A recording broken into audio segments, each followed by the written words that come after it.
The studio lights cast a golden glow on Ellen DeGeneres, who reclined in her chair with the effortless charisma of a television titan. Her tailored suit and bright smile masked a guarded heart, honed by years of navigating public scrutiny.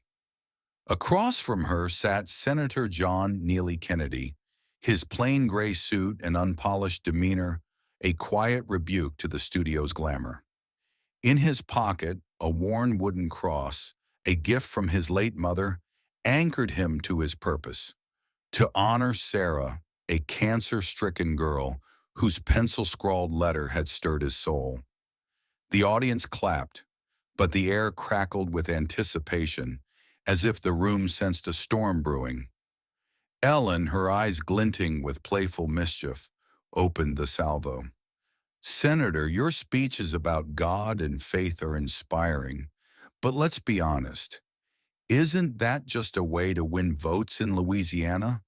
The audience chuckled, spurred by her raised hand, daring Kennedy to trip. He smiled, his southern drawl slow and warm, like a storyteller on a porch swing. Miss Ellen, I'm no silver-tongued orator. When floods swept Louisiana, I saw folks kneel beside their ruined homes, praying for strength. I just try to help them stand, with the bit of faith I've got. Ellen, undeterred, leaned forward, her tone laced with sarcasm. Very touching, but dragging God into politics is convenient, right? Voters love a holy man. She winked, and the audience roared. Kennedy tilted his head, his gaze steady as a lighthouse. I once thought politics was a power game. Then I met Miss Mary in Baton Rouge, who lost her family to a storm. She told me, John, God hasn't left me, and I won't leave him. Faith isn't for show. It's for living through the dark. Ellen flipped through her papers, her fingers restless, seeking another barb. You support religious freedom bills, but isn't that just cozying up to wealthy conservative groups? Do you take their money? Faith always comes with a profit, doesn't it? The audience gasped, waiting for Kennedy to falter. He brushed the cross in his pocket, its edges smoothed by years of worry. Ellen, my bank account's thinner than a country road. In Louisiana's small churches, folks give their last dollar to help a neighbor. They're not rich, but they believe it's right. I try to follow them, though I'm far from perfect. The audience grew quiet, some nodding thoughtfully. Ellen, sensing the tide shifting, pressed harder. Come on, John. You want us to believe a Washington senator lives like a good Samaritan? That's a tough sell. Her laugh was sharp, but the audience's response was lukewarm. Kennedy looked at her, his eyes gentle yet unyielding. I'm no saint, Ellen, but when Sarah, a sick girl, wrote me about praying through her pain, I saw faith doesn't need to be perfect, just real. Have you ever met someone whose belief made you wonder what you're missing? Ellen faltered, her laugh strained as she shuffled her papers. All right, Senator, let's say you believe, but bringing God into politics hurts those who don't share your faith. We're in a modern world, not Bible times. The audience clapped unevenly, some now intrigued by Kennedy. He smiled unfazed. I don't push my beliefs on anyone. When Louisiana folks pray together after a hurricane, I see hope binding us, not dividing us. Don't you think hope's worth holding on to wherever it comes from? Ellen's fingers drummed her desk, her voice sharpening. You tell touching stories, but let's get real. Religious groups fund your campaign. Is that how God works in Washington? The audience tittered, but Kennedy leaned forward, his voice warm like a fireside tale. If you think I'm rich off God, check my bank account. It's thinner than a rice cake at a market. An old man in Shreveport gave me $10 once. saying he prayed for me. That's the money I carry in my heart, because it was given with love. Ellen crossed her arms, unrelenting. You back bills protecting churches. Isn't that to please big donors? Faith or money? What's your choice? The audience gasped, expecting Kennedy to buckle.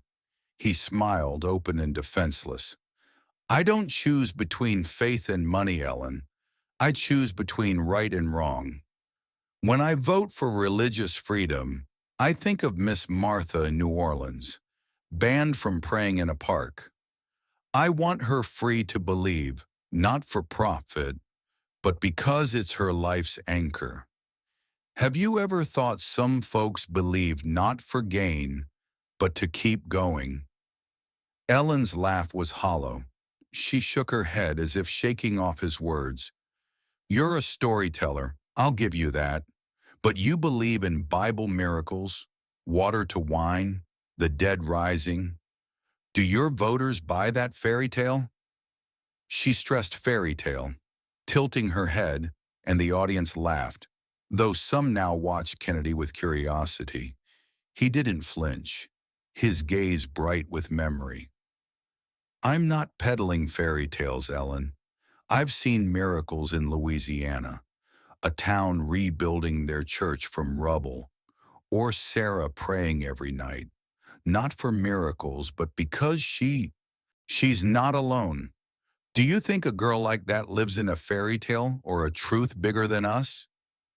The studio fell silent, Kennedy's words a cold breeze sweeping through. Ellen grabbed her water glass, sipping to hide her unease. You keep mentioning Sarah. Isn't using a child's story to defend your faith exploitative? That's an emotional tactic, not faith. Kennedy took a deep breath, his fingers grazing the cross. I'm not using Sarah. She taught me. Her letter said she prays for those who don't believe, because God loves everyone. I'm not here to win a debate, but to say her faith is real, not a ploy. Scattered applause broke the silence. Ellen, feeling the audience slip, raised her voice. You're making this personal, but politics and religion are a dangerous mix. Doesn't your faith divide the country? The clapping faded, more eyes on Kennedy. He smiled faintly, his voice steady. When Louisiana folks of every color pray together after a disaster, I see hope, not division. I don't force my beliefs, but hope's what we need, whether from a church or your heart. Have you ever wondered what keeps people going when everything crumbles? Ellen opened her mouth but said nothing, her confidence shaken. Desperate to reclaim control, she stood, her voice ringing. You keep mentioning Sarah like she's proof of your faith, using a sick child's story to polish your image. That's not faith, it's manipulation. You think we're naive? The audience's claps were hesitant. Kennedy stood slowly, pulling his phone from his pocket with deliberate care. If you think Sarah's just a story, hear her speak. He dialed, setting it to speaker. Ellen laughed nervously. What's this stunt, John? The producer signaled frantically, but Kennedy pressed on. The phone rang, and a frail but clear voice answered. Hello, Uncle John. The audience held their breath, the world shrinking to that sound. Sarah, I'm on TV, and Miss Ellen wants to hear about you. Can you tell her what you believe? Sarah took a weak breath. Miss Ellen, I'm Sarah. I have cancer, but I'm not scared because God's with me. I pray for you every night because God says we should love even those who don't believe. Her words struck like a hammer, shattering Ellen's skepticism. Quiet sobs rippled through the audience. A woman in the front row, covering her mouth, eyes red. Kennedy asked, Sarah, anything else for Miss Ellen? She replied, I just want you to know God isn't mad at you. He loves you whether you believe or not. A small cough followed, then silence. Kennedy ended the call, but Sarah's voice lingered, a soft breeze in the hushed studio. Ellen stepped back, bumping into her chair, her eyes lost. "That's a stunt," she muttered, but her voice was hollow. The audience clapped, not for Kennedy, but for Sarah, whose truth no one could deny. Kennedy stepped closer, not to gloat, but to reach out. "Ellen, I'm not asking you to believe in God, but look me in the eye and tell me Sarah's lying. Can you?" Ellen opened her mouth, but no words came. The production team signaled to cut the feed, but the director shook his head, transfixed. Kennedy continued, his voice resolute. "Sarah's letter, written in shaky pencil, said she's not afraid to die because God's with her. I'm not here to argue, but to show her faith is hope, not politics." The audience stood, applause swelling like waves. Ellen gripped her desk, her eyes no longer defiant but uncertain, as if a long locked door in her heart had cracked open. "I don't know what to say," she whispered, her voice breaking. The first time in her career, she was speechless. Kennedy sat, hands clasped, as if he'd kept a sacred promise. Ellen, still standing, felt the studio sway beneath her. "You had this scripted, didn't you?" she said weakly, pointing at him. A woman in the audience shook her head, her eyes disappointed. Kennedy stepped toward her, his voice low and sincere, like comforting a friend. "I didn't script anything, Ellen. Sarah's real, with a real heart. You don't have to fear her truth." He paused, gazing deep into her eyes. "Have you ever felt like you're running from something bigger than yourself?" Ellen stumbled back, her hands trembling as she raised them to her face. "I'm not running," she whispered, but her voice wavered. "I used to believe, but my family, my church, they turned their backs on me because of who I am. I can't go back to that pain." The audience fell silent, her raw confession echoing their own hidden wounds. A man in the back row wiped his eyes, her words touching his own story. Kennedy placed a gentle hand on her shoulder. "Ellen, I don't have all the answers, but Sarah prays for you because you're human. Would you try, just once, to talk to God like she does?" Ellen sank to her knees, tears streaming, not for the cameras but from a deep, buried place.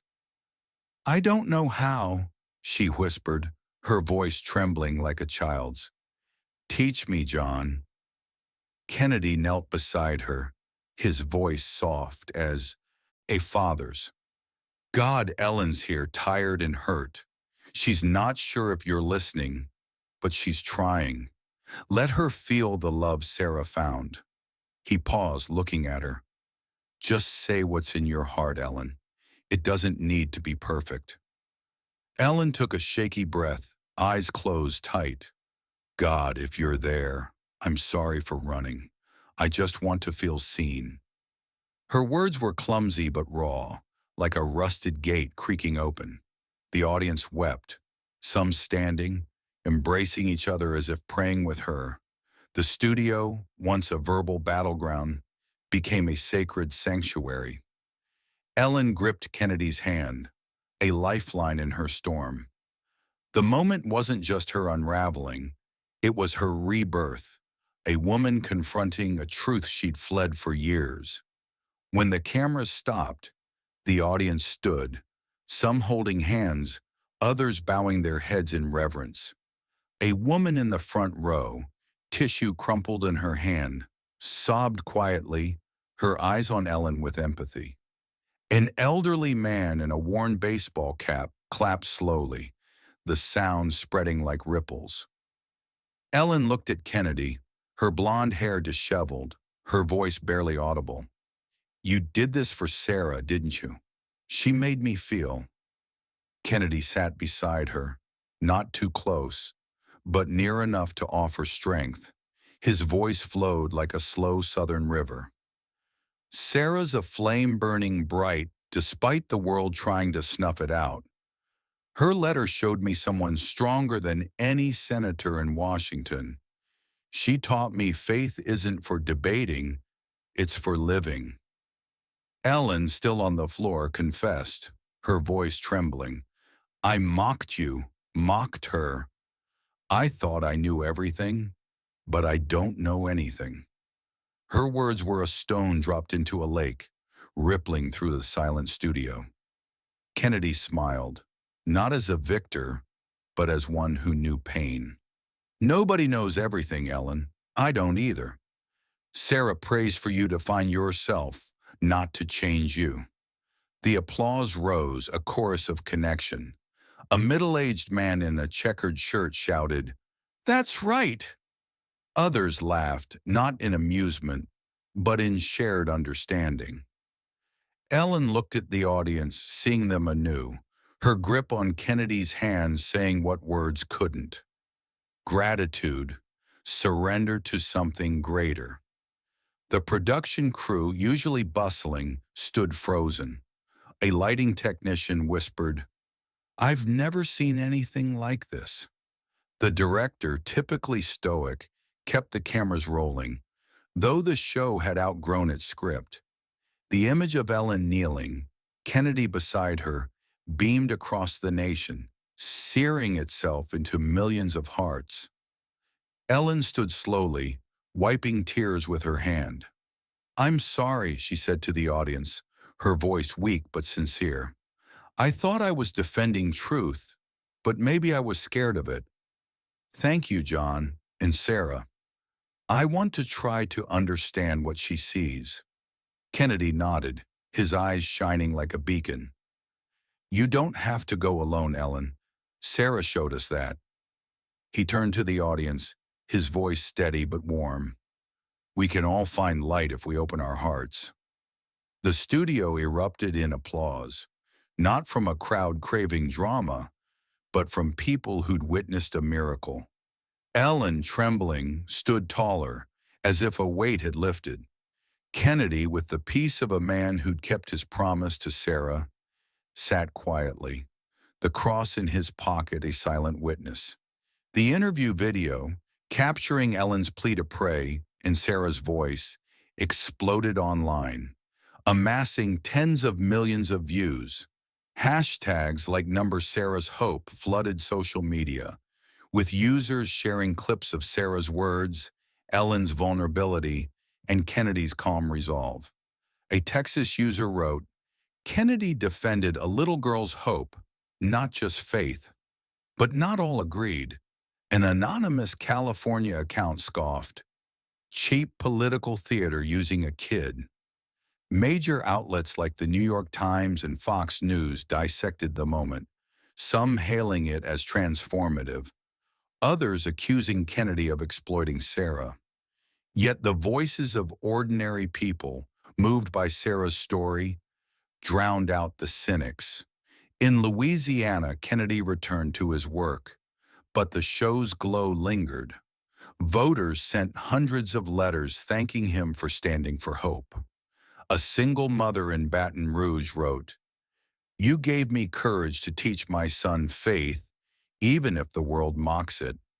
Political rivals, sensing his rising influence, accused him of emotional theatrics, even demanding a probe into his campaign funds. Kennedy, with his folksy charm, brushed it off. "I'm not worried about Washington," he told a local reporter. "I'm worried about keeping my promise to Sarah, showing her faith matters." Ellen vanished from the spotlight, canceling tapings to reflect. Rumors swirled. Some said she was in crisis, others that she was salvaging her image. The truth was quieter. She began attending discreet prayer meetings at a small Los Angeles church, sitting in the back, listening to hymns she'd once scorned. Her polished facade gave way to vulnerability, her heart stirred by memories of a childhood faith abandoned after rejection by her family and church for her. Identity. One evening she called Sarah, her voice trembling. "I'm sorry for doubting you. I want to learn to believe like you." Sarah, from her hospital bed, smiled through a video screen. "Miss Ellen, God doesn't need you to be perfect. He just needs you to try." The show's impact stretched beyond the studio. In small towns, discussions about faith and politics bloomed over family dinners, in churches, and at coffee shops. A pastor in Ohio held a prayer service inspired by Sarah, drawing hundreds. A Georgia school launched a letter-writing campaign for sick children, echoing Sarah's note to Kennedy. On social media, Number Sarah's Hope became a movement, with thousands sharing stories of hope through faith, regardless of religion. A mother in Ohio wrote letters to hospitalized kids inspired by Sarah. Texas students started a fundraiser, Sarah's Hope Fund, for hospitals. Kennedy, at a Louisiana press conference, held a new letter from Sarah, her handwriting shaky but alive with faith. "I just tried to do right," he said, his voice warm. "Sarah showed me faith as a light in the dark, and I wanted to share it." His words sparked debates, but most stood with him. Ellen, in a rare post, wrote, "I was wrong to mock faith. Thank you, Sarah and John, for showing me another path." The post garnered millions of likes, but she stayed silent, visiting children's cancer centers with books and a heart learning to heal. Sarah, the story's heart, became a symbol of miracles. Her doctor, during a checkup, was stunned by her improvement. "Her strength defies science," he told Kennedy, shaking his head. Sarah, overhearing, smiled. Her latest letter to Kennedy read, "God hears me, and he hears Miss Ellen too." That letter, tucked in Kennedy's desk, fueled him through political storms. In a quiet Louisiana hospital room, Ellen, now in a simple white t-shirt, read a story about a brave rabbit to Sarah, who held her hand, her eyes sparkling. Kennedy sat in the corner, the cross in his pocket a reminder of his vow. Ellen, lighter than ever, shared with Sarah, "I'm learning to pray like you, not to ask, but to give thanks." Sarah nodded, her small hands clasping Ellen's. "Giving thanks is enough, Miss Ellen." Kennedy, gazing out the window at Louisiana's sunlit fields, spoke softly. "We all have dark days, but Sarah showed me light's always there if we look. She's a miracle, not just for healing, but for never stopping believing." Their reunion, unfilmed, held a power greater than any broadcast, laughter mingling with sunlight as they read to other children in the ward. The story mirrors America's divides over faith and politics. Ellen's initial scorn and Sarah's voice piercing her doubt show sincerity's strength. Kennedy's tales of Miss Mary and Miss Martha frame faith as action, not rhetoric. The lesson: in a polarized world, listening and small acts, like Sarah's prayers, Kennedy's stories, or Ellen's charity, plant seeds for change. Sarah's hope grew into a movement, proving hope can soften the hardest hearts, urging all to share stories of light in the dark.